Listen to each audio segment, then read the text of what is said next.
안녕하세요. 오늘은 당장 주가에는 반영이 되지는 않겠지만 충분히 좋은 소식 두 가지를 가지고 와봤습니다.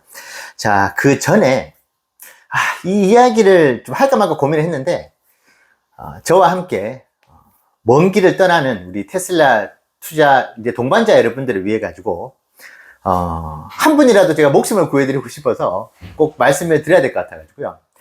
제가 제주도에 살지 않습니까? 거의 매일 안전 문자를 제주시에서 보내옵니다. 물놀이 사고가 나가지고 인명피해가 났다. 그래서 각별한 좀 주의를 좀 당부한다. 이 메시지가 매일 옵니다. 매일. 그래서 아직 휴가철이잖아요. 제가 500일 세계여행을 하면서 구조가 됐던 적도 있었고, 그래서 좀 에피소드식으로 오늘 드릴 말씀은 여러분들께서 물놀이 좋아하시는 분들 있잖아요. 평생 오늘 들려드리는 이야기를 가지고 가시면 좋을 것 같아요. 자, 제주도로 여행 오시는 분들, 뭐 강원도도 그렇고 제발 부탁인데 그 다이빙 좀 하지 마십시오. 제주도 같은 경우에 특히 이제 만조와 간조가 있어요. 만조는 물이 들어오는 경우, 간조는 물이 빠지는 경우입니다. 근데 저도 이번에 김영 포구를 가보고 판포포구도 가봤는데 안전요원분들이 물에 들어가가지고 이 수심을 확인을 안 합니다. 그리고 이제 만조와 간조가 이제 딱 어떤 시간이 정해져가지고 마치 진짜 기계식으로 그렇게 이제 되는 게 아니거든요. 그래서 예측 불가합니다. 그런 상황에서 보니까 수심이 깊다 그래가지고 그냥 머리부터 디립다 꽂아가지고 다이빙을 합니다. 이게 머리가 먼저 그 바닥에 부딪히는 순간, 왜냐하면 이제 다이빙을 할 때 즐겁기 때문에 몸에 방어 기제가 없어요. 그냥 바로 갑니다. 그러니까 제발 부탁인데 제주도 오시면 다이빙 좀 안 하시면 좋을 것 같고, 그리고 요새 인스타라든지 뭐 스레드부터 해가지고 숨은 핫스팟들이 있어요. 자, 그런데 그 핫스팟을 소개하시는 분들은 되게 선수급의 수영 실력을 가지고 있는 프리다이빙부터 해가지고 매우 능숙하신 분들이 그 영상 올리는데 정말 너무나 멋지거든요. 자, 그런 곳에 가가지고 또 수영을 합니다. 그분들처럼 또 프리다이빙도 하세요. 그런데 여러분들께서 우리가 비행기를 타다 보면은 비행기가 한 50km 가는 것 같지만 한 500km, 뭐 700km 그렇게 실제로 움직이잖아요. 이 파도의 유속 역시도 표면적으로 그냥 멀리서 보면은 되게 느리게 움직이는 것 같지만 실제로 사람이 그 물속에 들어가 있으면 그 파도가 엄청나게 유속이 세고 몸이 컨트롤이 안 돼요. 자, 그런 상황에서 제주도 같은 게 현무암이 많아요. 생각보다 되게 뾰족뾰족합니다. 날카로워요.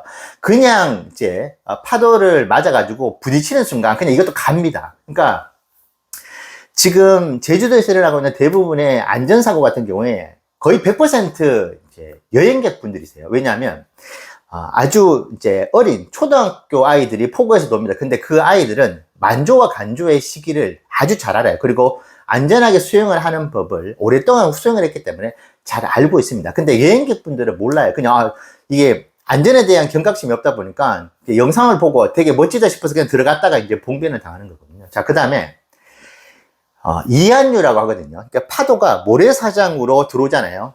항상 그렇게만 들어오는 것처럼 보이시잖아요. 역류, 그러니까 역류라고 하기는 그렇지만은 파도가 반대 방향으로, 그러니까 심해 쪽으로 그냥 이제 가는 저 먼 바다 쪽으로 파도가 반대로 치는 경우가 있어요. 그 경우에 사람의 몸이 그냥 바로 바다 한가운데로 떠밀려 들어가 버립니다.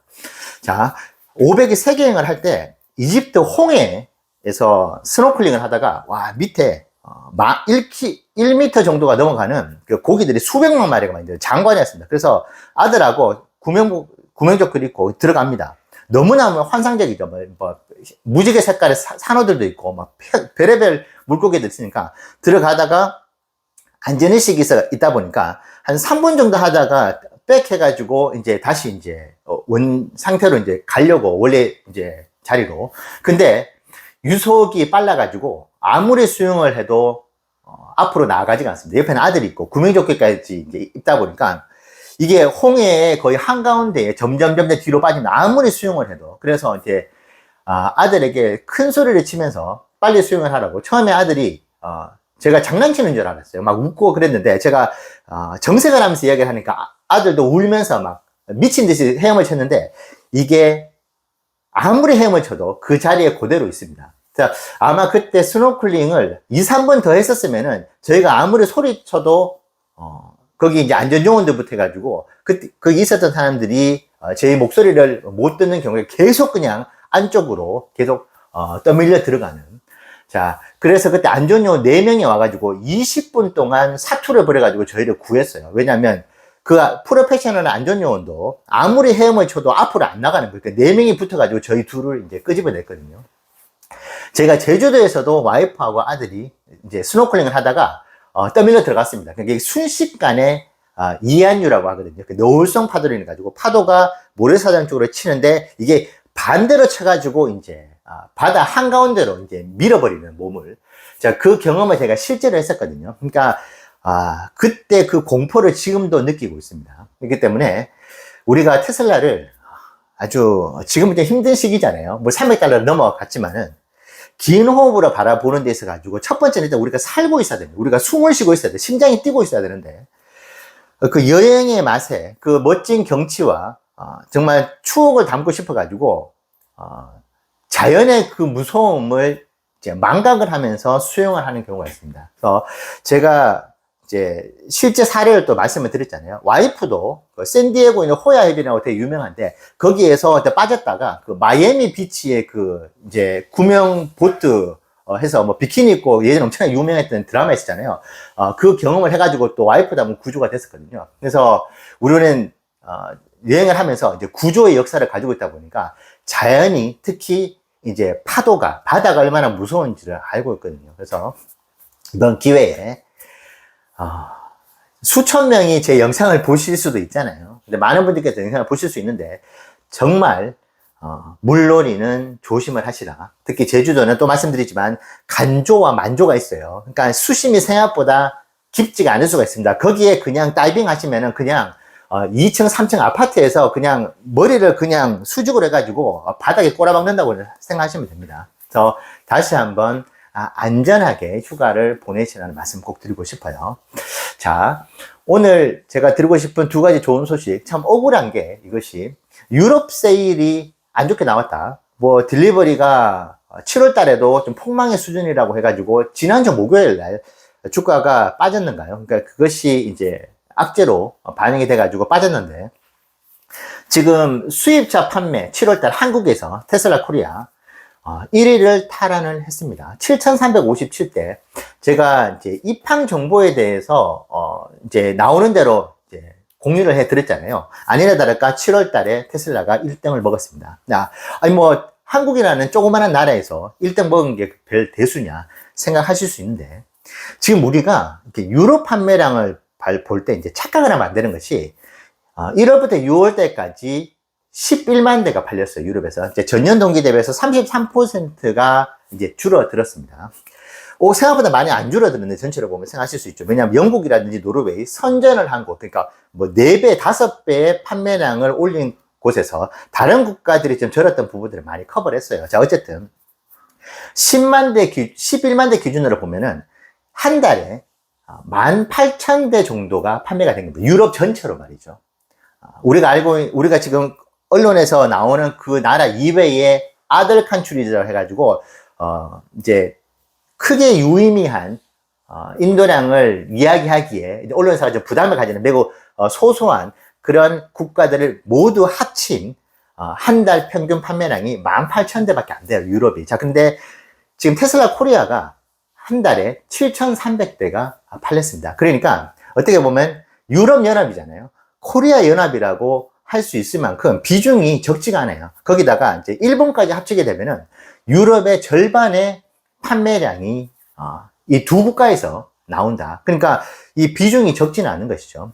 자, 그리고 지금 이제 7월 달에 그렇게 1등을 먹었고, 참고로 작년 3분기 때 테슬라 코리아가 7,800대가 나갔어요. 지금 벌써 7,357대면은 한 달밖에 안 지났잖아요. 7월 달이. 근데 거의 작년과 동일한 수준이에요. 그럼 8월 달, 9월 달에 팔리는 것은 전부 다 전년 동기 대비해서 플러스인데, 지금 지난주에도 입항이 됐고, 이번 주 입항이 될 것이고, 다음 주, 다다음 주까지 입항 계획이 다 있어요. 자, 그러면 이것이 판매가 꽤 많이 될 겁니다. 물론 보조금이 조금 줄어들었다고 하지만 그래도 테슬라 상하이가 바보가 아닌 이상 한국에 수요가 없는데 계속 입항을 하진 않거든요. 그러면은 한국에서만 8월달, 9월달에 만 대에서 많게는 13,000대가 플러스가 된다. 그러면은 전년 동기에도 13,000대. 이것이 왜 엄청난 숫자냐? 유럽에서 맨날 안 좋은 얘기만 나오잖아요. 유럽에서 판매량이 부진한 부분을 한국에서 거의 7, 80%를 커버할 수도 있다. 자, 그렇기 때문에 우리가 매우 긍정적으로 볼 수 있다. 또 말씀드리지만 계속 한국에서 입항 정보가 이미 나와 있어요. 계획 잡힌 제가 정보 소스를 좀 알고 있어가지고 거기서 보면은 계속 한국에서 입항이 된다. 이게 작년하고 좀 다릅니다. 작년은 이게 8월달하고 9월달이 판매량이 많이 감소가 됐었어요. 근데 계속 지금 물량이 들어오고 있다는 것은 한국에서 수요가 높고, 그리고 이제 일본 같은 경우에도 2026년도까지 대리점을 50개 넘게 지금 가동을 하려고 하고 있어요. 일본에서 지금 대대적으로 테슬라가 공격적으로 영업을 할 것이고, 지금 미국하고 일본하고 이제 관세 협정이 되면서 자동차 시장이 열렸잖아요. 자, 그 부분도 긍정적으로 작용을 할 수가 있다. 자, 그렇기 때문에 우리가 언론에서 보면은 유럽을 가지고 테슬라를 디스놓게 되게 좋은 이제 먹잇감이 되는 것인데, 실질적으로 숫자를 본다고 한다면은 테슬라 코리아와 테슬라 저팬, 이 두 국가, 한국과 일본에서의 판매량이 유럽에서의 판매량의 저하를 상당 부분 커버할 수 있다. 이 부분을 우리가 기억을 하면서 투자를 할 필요가 있고, 실제로 2025년 2분기 때 36만 대, 35만 대 예측했었던 그런 기관들도 있었잖아요. 근데 그들이 보기 좋게 빗나갔었던 이유가 이 한국에서 이렇게 많이 팔린 부분들을 반영을 안 했어요. 유럽만 보니까 뭐 엄청나게 폭망할 것 같으니까 너무 보수적으로 잡은 것이잖아요. 자, 그 부분을 우리가 인도량이 지금 중요합니다. 전체 매출에서 차지하는 부분, 그 실적의 주가에 직접적으로 반응을 하는 것이 인도량이기 때문에 충분히 우리가 좋은 소식이라고 볼 수 있다. 근데 지금 당장 그 주가에 반영 안 될 겁니다. 뭐 뉴스에 나오지도 않을 거예요. 하지만 매우 의미가 있는 숫자다. 자, 그리고 지금 미국이 보조금 폐지가 이제 될 것이기 때문에 물량이 폭주할 수 있다는 그런 전망이 있잖아요. 실제로 지금 테슬라에서도 지금 보니까 부품들이 엄청나게 많이 투입이 되고 있는 그런 이제 이미지들도 지금 나오는 것 같긴 한데, 뭐 마지막 달이라든지 이제 폭증을 이제 할 수 있다, 판매량이. 그렇기 때문에 지금 테슬라가 준비를 하고 있는데, 여기에 대한 신호가 좀 나오면 좋겠다 싶은데, 7월 달에 전체적으로 미국에서의 자동차 판매 건수가 꽤 많이 늘었다는 리포트가 있습니다. 근데 미국은 개별 브랜드끼리의 어떤 판매량이라든지 이 부분들이 업데이트가 잘 안 돼요. 정말 느립니다. 그래서 8월 달에 각 브랜드별로 이제 7월 달에 몇 대의 자동차가 각 브랜드별로 판매가 되는지에 대해서 정보가 안 납니다. 지금 테슬라조차도 안 나오고 있는데, 전반적으로 토탈 했었을 때는 판매량이 꽤 크게 증가했다는 리포트가 있더라고요. 자, 제가 이런 류의 정보들을 많이 접합니다. 미국에서. 정보가 제대로 안 나오는데 그냥 두리뭉실하게 이야기가 나오긴 나오는데, 이런 경우에 거의 매우 높은 확률로 테슬라도 함께 그 판매량이 증가해 왔었다. 자, 그렇다고 한다면은 이제 보조금 폐지에 대해서 미리 움직여가지고 주문을 하시는 지금 고객들도 미국에서 이제 벌써 이제 나타나고 있다. 그렇게 보시면 될 것 같네요. 그래서 미국에서의 예상했었던 바와 같이 테슬라의 판매량의 증가가 이번 3분기 때 예상이 된다. 자, 그리고 테슬라 코리아가 열일을 2분기 때처럼 해주고 있다. 자, 이것은 지금 언론에서 나오고 있는 여러 가지 부정적인 판매량에 대한 부분들을 실제로 인도량 결과가 나왔을 때는 이것이 많이 커버가 될 수 있다 하는 부분들을 말씀드리고 싶습니다. 자, 오늘 이야기 뭐 안전에 대한 말씀도 드렸는데 여러분의 안전과 테슬라 투자에 좋은 참고가 되시면 좋겠습니다. 감사합니다.